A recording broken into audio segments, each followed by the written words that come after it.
All right, welcome. My name is Jillian Brown, and I am going to be explaining my book and build lesson for the book What Do You Do with an Idea? What Do You Do with an Idea is by Kobi Yamada, and the art is by May Bessam. This is a story of one brilliant idea and the child who helps bring it into the world. As the child's confidence grows, so does the idea itself. And then one day, something amazing happens.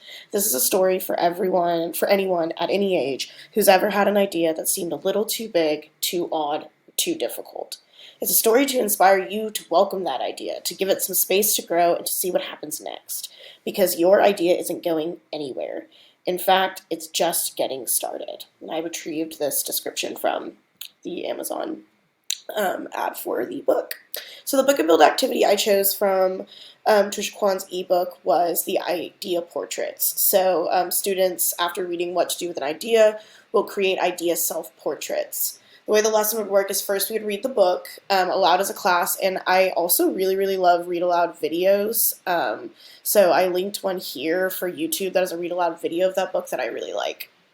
Second, students pair up for a think, pair, share discussion guided by questions about different ideas and the importance of valuing different ideas, such as why is it important for us to value different ideas? Why is it important for us also to come up with compromises and similar ideas? How do we respect people's ideas that are different from ours? And then third, students create an idea self-portrait by placing a head cutout on a piece of construction paper and then illustrating the many different ideas they have in their heads. Here are two examples, and I retrieved these examples from lincolncottage.org, which was the extra makerspace link, idea link that was in the ebook for this activity and book. So the final product, these are two that were made by students using construction paper, markers, colored pencils, crayons, pencils, clues, scissors. A lot of those items are on that donation list in the appendix of the ebook, which talks about a lot of those are really common makerspace activities that it would be pretty standard for you to have those things in yours for students to use.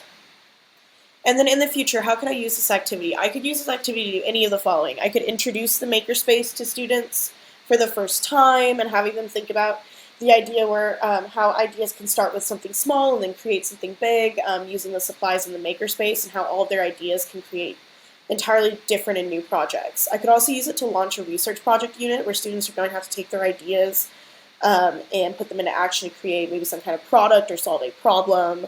And then the last one would be to build community and social emotional learning among students at the beginning of the year or before a big group project. So making sure that students are valuing others' ideas, and especially if they have to learn how to work together and compromise, especially for younger students, giving them a lesson on how to respect each other's ideas, and even having self-portraits put up around the library or classroom that have their ideas on showcase where we can see how people's different brain works would be something that would be helpful for students before launching into a big group project.